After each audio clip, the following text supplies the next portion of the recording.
Nós somos humanos, nós não podemos achar que somos anjos, não. Aliás, não queira ser anjo, porque no bom sentido da palavra, a história da igreja nos conta que os anjos têm inveja de nós, porque eles não podem receber a Eucaristia e nós podemos. Paciência, não fui eu que inventei essa regra de anjo. Tanto que quando apareceu aos pastorinhos, primeira coisa que o anjo fez foi se ajoelhar também diante do Cristo na Eucaristia. E aliás, meus irmãos, principalmente os padres não podem ficar orgulhosos por isso, porque alguns padres que têm a visão de Deus, uma visão beatífica, por exemplo, na hora da missa, quando ele levantar a Eucaristia, ele vai perceber que o único que fica em pé é ele, porque começar dos anjos estão todos ajoelhadinhos ali em volta de nós, ajudando a igreja a se ajoelhar. Para quê? Eu sou o pão vivo descido do céu. Deus desceu do céu. Está lá no capítulo 2 da Constituição Dogmática Dei Verbum, para nos elevar até Deus. Que coisa estupenda! Não há nenhuma teoria religiosa, nenhuma, nem mesmo o panteísmo afirma uma barbaridade dessa, que a igreja afirma em cada Eucaristia. Sabe, eu fico cada dia mais apaixonado na nossa igreja.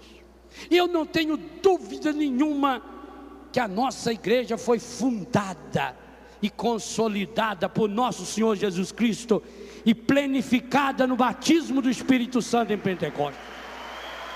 Porque a cada missa, quando nós sacerdotes humildemente abaixamos a nossa cabeça diante de um coroinha, uma criança, às vezes uma criança que não tem ainda nem consciência do que está acontecendo, e suplicamos: lavai-me, Senhor, dos meus pecados. Nós dizemos que possamos, logo antes afirmamos, que possamos, quando colocamos a gota d'água, aquela milésima gota d'água, os padres sabem disso, que a gota d'água deve ser a menor. Se o vinho no cálice deveria ter em quantidade suficiente para ser todo ele derramado no cálice, porque Jesus deu todo o seu sangue, a água deve ser a menor gota, porque o pecado da humanidade inteira não dá a milionésima gota do sangue redentor de Jesus. Ali a igreja nos ensina que nós possamos participar da divindade do vosso Filho, que se dignou a assumir a nossa humanidade.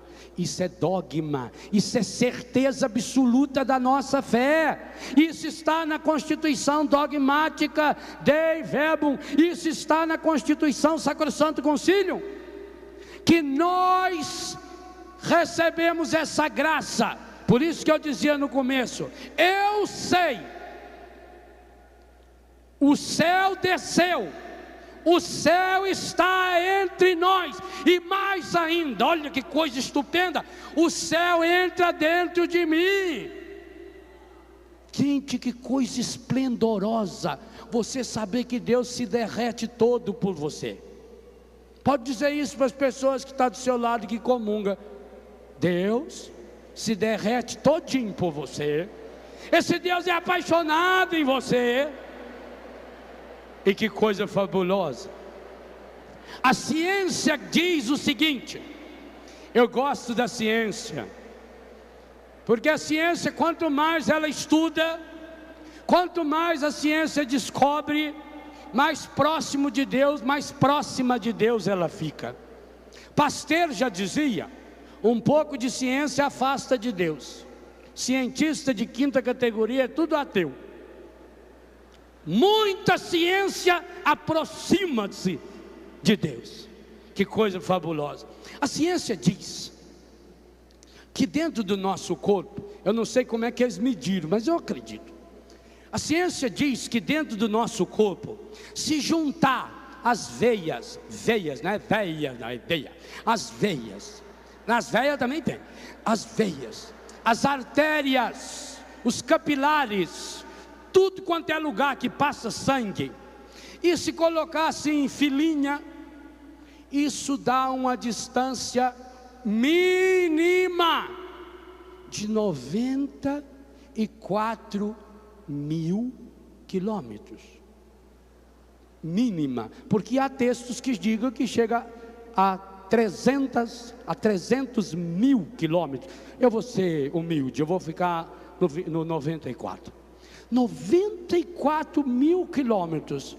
É mais ou menos 10 vezes que Matteo Calise gastou na distância de fazer daqui até a Itália. 10 vezes. 94 mil quilômetros. É uma coisa estupenda. E diz a ciência que o nosso coração, quando ele dá uma bombadinha de sangue, para o sangue sair do coração, passar todo o corpo, qual é a distância ele passa? 94 mil quilômetros. Para percorrer 94 mil quilômetros, ele leva 1 minuto. Isso dá uma velocidade média de 5.560.000 quilômetros por hora. Nem o pensamento dos mais apressados. Não existe nenhuma máquina capaz nem de imaginar. O avião supersônico, ele anda a 2.000 e poucos quilômetros por hora. 2.000. Como é esse bichinho que não anda quase nada aí? Uma lesma. 2.000 quilômetros por hora. Imagina, dentro de você o seu sangue leva 1 minuto para percorrer 94 mil quilômetros. Portanto, 5.560.000 quilômetros por hora. Isso a ciência descobriu. Mas o que a ciência não sabe, e aí a fé vem ensinar, é por quê? Por que essa rapidez toda? Isso é um carinho de Jesus. É a rapidez que Ele sente cada vez que nós o recebemos na Eucaristia. É a ansiedade que Ele tinha e contou para os apóstolos: ansiosamente desejei celebrar com vocês essa ceia. É a necessidade que Jesus tem de nos cristificar, para usar uma expressão do fabuloso Teilhard de Chardin, para nos cristificar, para nos eucaristizar. E aí, meus irmãos, cada um de nós, se tivéssemos consciência disso plena, quando um irmão voltasse da mesa da Eucaristia, a gente tinha que se ajoelhar diante dele, porque ele é sacrário vivo. E por isso mesmo,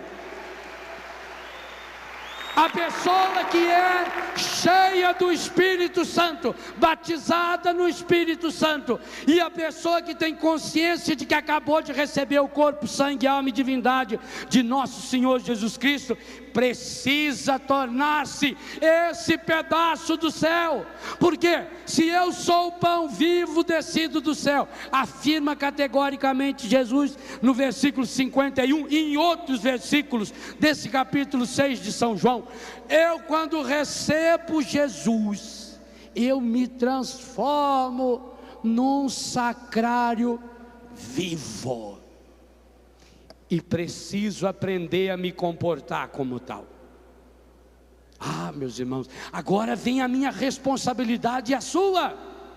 Porque é muito bonito a gente saber que Deus foi capaz de criar um mecanismo para que em menos de 1 minuto, cada pedaço, a unha do meu pé, o pelo da minha cabeça, cada poro do meu corpo tivesse recebendo ali a força da Eucaristia. Não há pedaço no meu corpo. Você comungou ontem, você vai comungar hoje, não há pedaço do seu corpo. Por isso que você não pode ter nenhum pedaço do seu corpo jogado no lixo, na sujeira do pecado. Você não pode deixar o encardido encostar sequer em nenhum pedacinho do seu corpo, porque quando ele chegasse perto de você, você tinha que olhar para ele com a força de Deus e dizer: eu sou sacrário vivo, eu pertenço ao Senhor.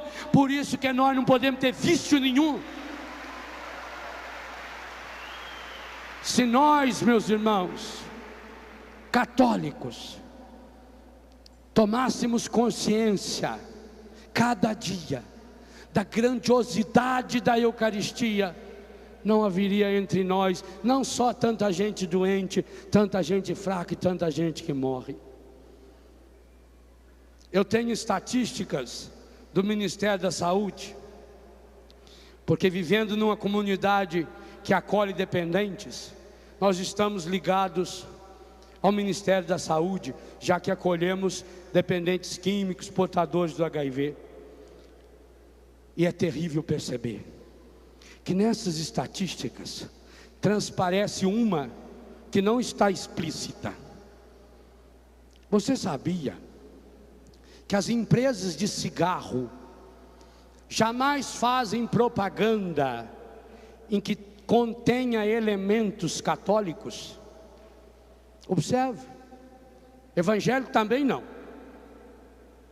Nunca uma propaganda transparece um símbolo católico, como propaganda de cigarro, porque as empresas de cigarro sabem que 93% dos que definem a religião por católicos são fumantes.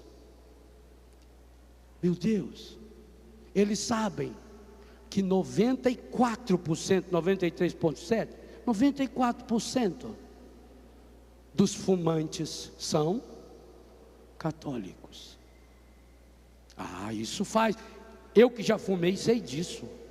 Como é que o encardido nos suja? Olha bem, quando nós abrimos a nossa mão, e quem for comungar para receber na mão, deveria sempre receber na mão, a igreja deixa livre, mas a mão esquerda deveria estar aberta aqui na altura do peito, na altura do coração, não é nem lá embaixo, e nem para fazer uma concha também não. Você faz um altar solene aqui, ó, e recebe Jesus. Você recebe com Jesus na palma da sua mão, você toma e santamente coloca na sua boca. O encardido, querendo que nós também o comungássemos, dá o cigarro, que tem 4.720 substâncias químicas, das quais a maioria cancerígena. Por não amarmos a Eucaristia, tantos entre nós já fumamos e tantos continuam fumando. Por não amarmos a Eucaristia, há muitos católicos que diariamente pagam o dízimo do encardido no cigarro, muito menos do que ofertam na igreja na hora da Eucaristia, e depois fala: não sei por que as coisas vão mal em minha vida, padre, não sei por que, padre, já me falaram que é um encosto. É mesmo, é encosto sim, mas você que está se encostando dia e noite no encardido, é hora de uma revolução, é hora de sermos plenificados pelo Espírito Santo. Ora, meu irmão, minha irmã, como é que nós vamos convencer o mundo de que nós acreditamos que naquele pedaço de pão está o corpo, sangue, alma e divindade de nosso Senhor Jesus Cristo, se nós vamos lá, comungamos Jesus, mas o efeito da nossa vida é como se fosse uma batata frita, a começar de nós sacerdotes. Nós sacerdotes seremos cada vez mais homens repletos do Espírito Santo, quanto mais eucarísticos nos tornarmos, seja na celebração da Eucaristia, seja no calo que nosso joelho tem que ter diante do Senhor, quando nós adoramos esse mistério. E aí, meus irmãos, eu queria terminar essa meditação convidando o Eugênio, por favor, Eugênio. Vamos fazer uma oração que São Tomé começou e que Eugênio acabou de musicar. Uma oração que nós precisamos fazer, porque ela contém a adoração, o reconhecimento da grandeza do Senhor, mas ao mesmo tempo ela contém o reconhecimento da nossa fraqueza. Eu creio, mas aumenta a minha fé.